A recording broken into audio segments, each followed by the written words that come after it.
Welcome back to the channel, folks. I'm just under the truck here taking a gander at the old drive line situation, getting the drive shaft ready to go in. Let's see what happens.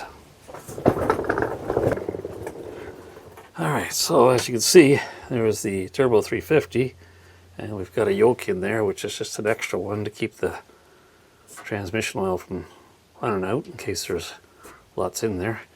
And we've got the differential all painted up and ready to go. And here is the hanger bearing bracket. So yeah, the goal is to put the drive shaft back together and check it for length. And if it is the right length, we're gonna tack weld it up right on the truck. And I'm gonna need a dial indicator, I guess, to get this even remotely close. And the other fact is I'm not a welder, so that could be an issue. But anyways, yeah, that's the plan. And if you don't try, well, you'll never know. So we're gonna know. Anyhow, let me get up out there and I'll show you what's going on with the drive shaft. We've got the unwelded yoke in there, which we're gonna fix up. Got new U-joints, new yoke for the transmission, and we've got the new hanger bearing or carrier bearing. Got some drive shaft U-joint bolts, straps, I guess you would call them. And we got all our other little pieces here ready to go. And this situation here with the carrier bearing and the yoke and this U-joint, oh, don't forget the dust shields. They'll have to go on either side here.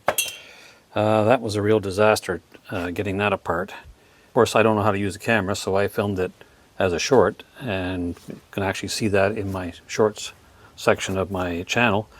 But that was a real struggle getting that, so yeah, I'll try and put a link into for those two. And that's kind of where we're at. So the next step is just to put the U-joint in here and put this yoke back on. And yeah, just stab it into the truck and then see how it looks for length, and then we'll start welding it up. All right, let's get this together.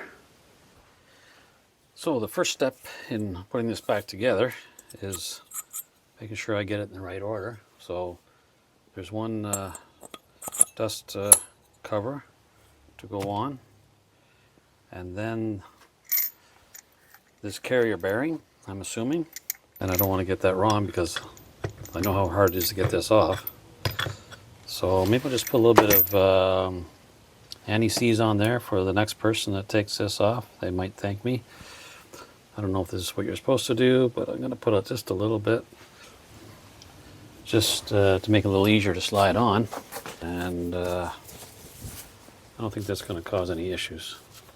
Just wipe that off a bit. Just want a light coating on there. That should do it. All right, so we got our one dust cover. Now the carrier bearing.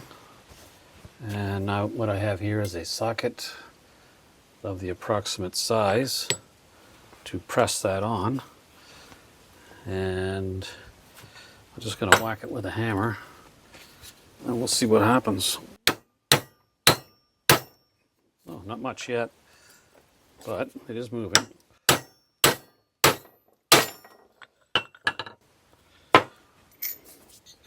Okay, I think that's all the way because the dust cover is extremely tight now, as it should be.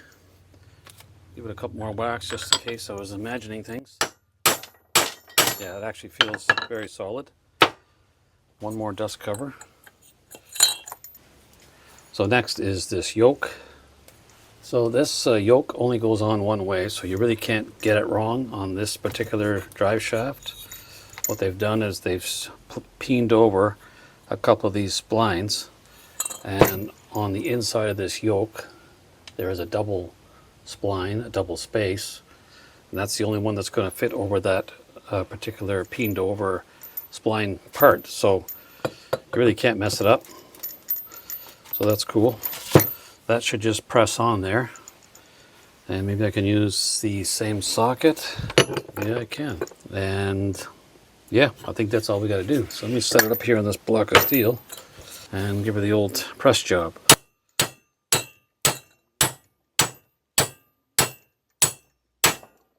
And you can tell when it's on because it changes the sound when you hit it with a hammer. And that looks actually pretty good.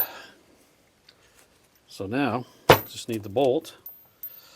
And I don't think I'm going to put any anti-seize on that. I'll just leave it the way it is. And just screw that in.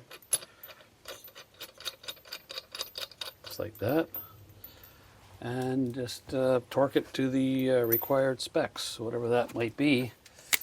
Let's see. That's probably it.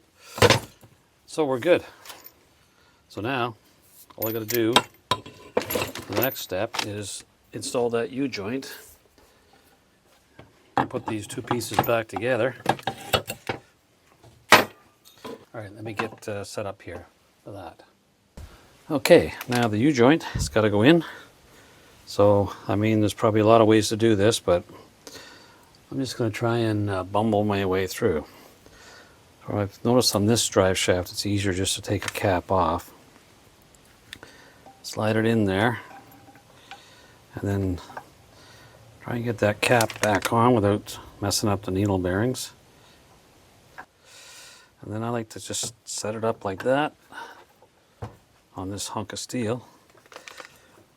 And then I'll just tap that in while holding this U-joint up.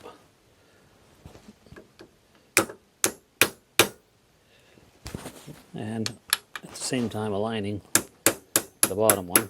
And just keep pressure on that so that it doesn't mess up the needle bearings. And that appears to be going in, so let's give her a good whack. I think I need a little heavier hammer too. Let's find the brute. This guy here. He's very good at persuasion.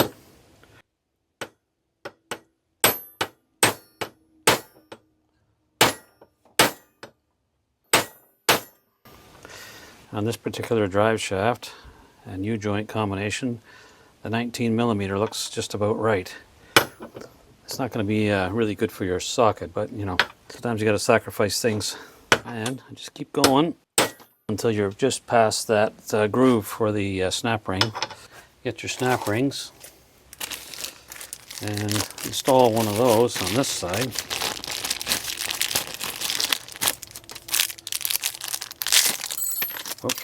I'm gonna need some pliers or something.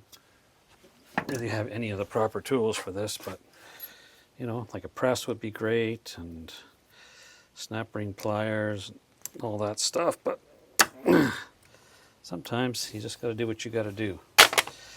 Then we just flip it over and take our same 19mm in this case, tap that back until it's lined up with the other groove. And you can tell, because then all of a sudden your U-joint is going to be incredibly tight. And then you got to get your snap ring in there. So we're going to need these pliers again.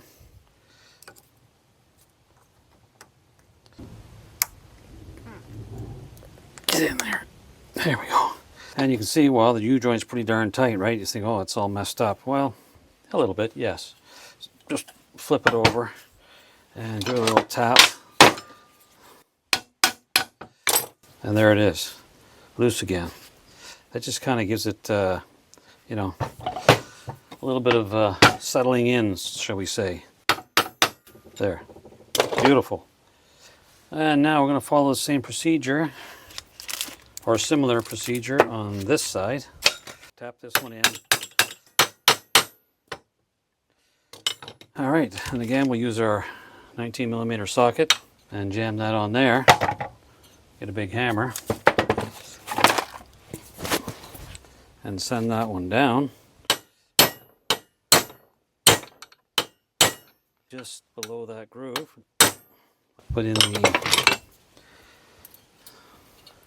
clip, spring clip,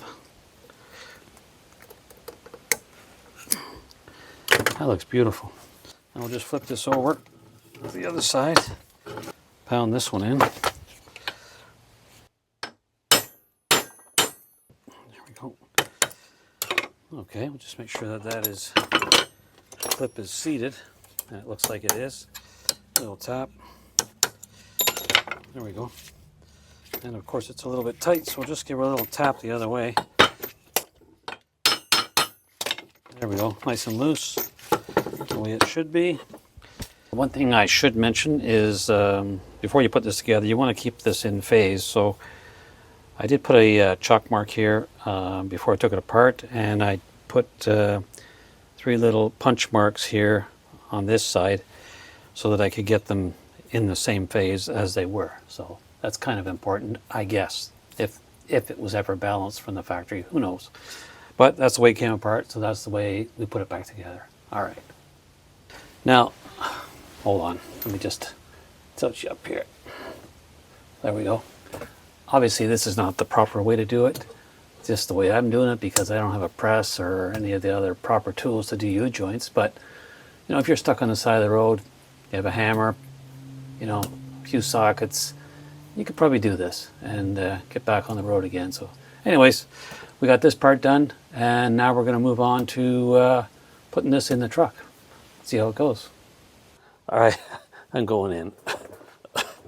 Well, there we go.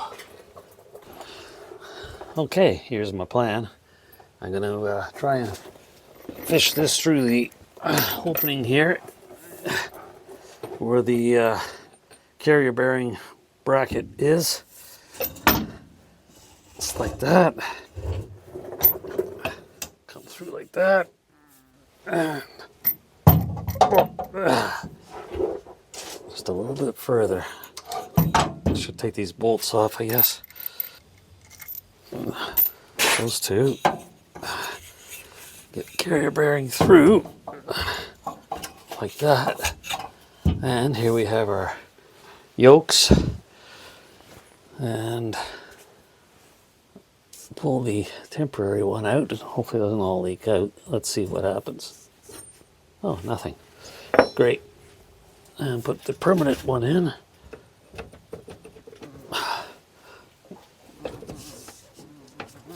Put the carrier bearing around.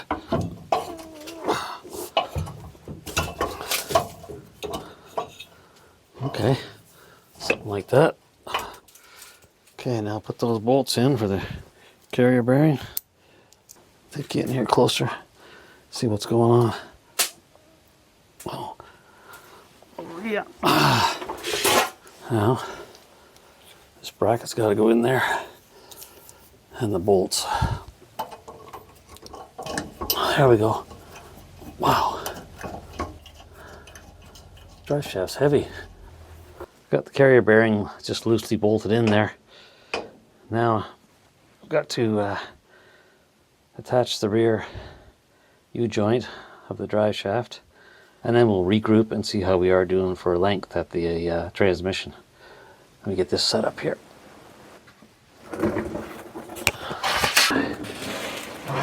Nice. Okay. All right, let's get this tape off of here. Okay, transmission must be in neutral because it's turning. Okay. I think that's in. Let's have a look. All right, let me get the U-bolts in. Oh, the light over there. One there. One on this side. Yeah. Okay. And let's bolts and washers. Nuts and washers, I should say. Alright, we're just snugging it up for now because, like I said, it's going to be coming back out to be properly welded.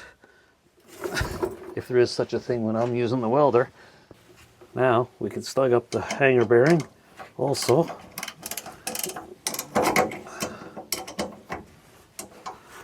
So we're connected at the rear end. We got the hanger bearing in. Now let's go up to the front and see what we got going on there for length. I should measure that, but I'm going to say we got 1 inch. I'll get the measuring tape and see. Okay, I'm going to do a little quick measurement here, see how much clearance we actually have. In reality, we have 1 1/16. Well, not even, because it's actually, this is kind of rounded out here. So to the flat part of the yoke, just under 1 inch. So I think that's pretty good. Now, what I will say is, whatever bushing is in here is, I'm going to say, is worn out. Has quite a bit of movement there, but that's okay. This transmission is coming out and likely going to have to be rebuilt, because I have no idea what it is, other than it's a turbo 350, but I don't know the condition. And it's got a lot of dents in the bottom here from who knows what. Probably people putting jacks under it, not me. Okay, maybe me. So yeah, anyways, this is just to get all this drive line sorted out. So now we're at the point where we're happy with the length. At least I'm happy. And maybe I just don't know any better, but that's what we're going with. So now we've got to, I got to get a dial indicator to stick on here, and then I'll be able to turn this. It's already squeaking. I'm going to be able to, I'm going to be able to turn this and tap it around and just tack weld this. And then I'm going to, I don't know, maybe tack weld it in 4 or 5 spots. And then I'm going to take it back out of the truck and attempt to weld it. So yeah, let's see how that goes. But yes, I will need a dial indicator. Otherwise, I would just have to go by eye, which I don't have a very good eye. Okay, we finally got the drive shaft into the truck again. I've got to find a dial indicator first, so I'm going to head to Marketplace and see what I can find there.